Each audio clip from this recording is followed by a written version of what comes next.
আজকে আমরা করব হিসাব বিজ্ঞান দ্বিতীয় পত্রের দ্বিতীয় অধ্যায় অংশীদারি। ঠিক আছে, দ্বিতীয় অধ্যায় কি? অংশীদারি। অংশীদারি কি?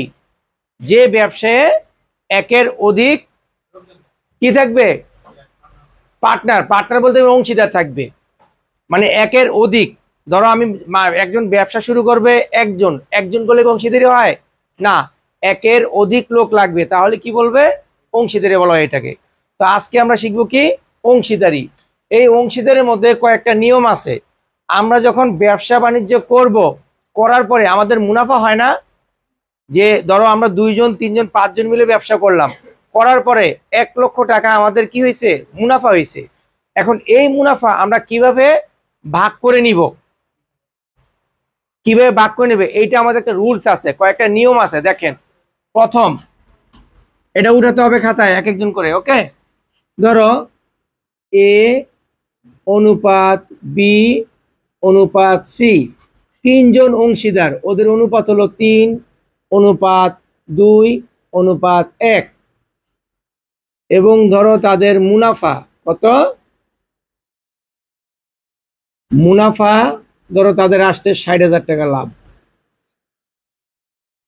এটা অর্থ কি? মানে এবিসি কয়জন অংশীদার? 3 জন অংশীদার। এই 3 জন অনুপাত কত? A B C. এর হলো 3, বি এর হলো 2, আর সি এর হলো 1, এবং তাদের মুনাফা কত? এত।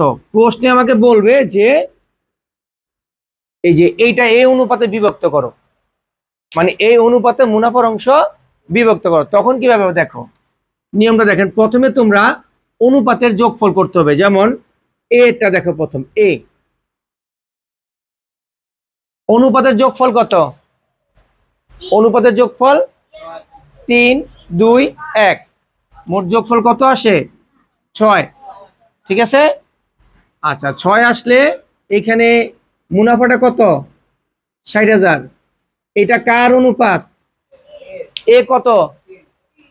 3। বুঝতে পারছো? ওরা মানে বলবে যে আমাদের এই যে এই অনুপাতে ওদের মুনাফাটা কি করতে বলবে? বন্টন করতে বলবে। তখন আমরা কিভাবে করব? এই অনুপাতে যখন অনুপাতে ভাগ করতে বলবে, তখন এইটাকে আমরা কি করব? অনুপাতে যোগফল করব। 6, অনুপাতে যোগফল কত? 6। মুনাফার অংশ গুণন, যেহেতু আমি এ লিখছি, এরটা কত হবে? 3, তাহলে কত আসে? 30,000। শেষ। তাহলে বি এরটা কত হবে বলো তো?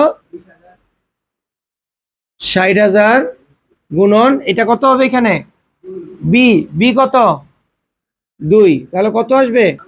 কত আসে? 20,000। বুঝতে পারছো? এটা সি এটা দেখানো লাগবে। তাহলে এটা আমাদের প্রথম নিয়মটা কি? ওরা বলবে যে অনুপাতে মুনাফার অংশ বন্টন করো। এটা কি অনুপাতে? মানে অনুপাতে এই যে দেওয়া থাকবে এটা। ঠিক আছে।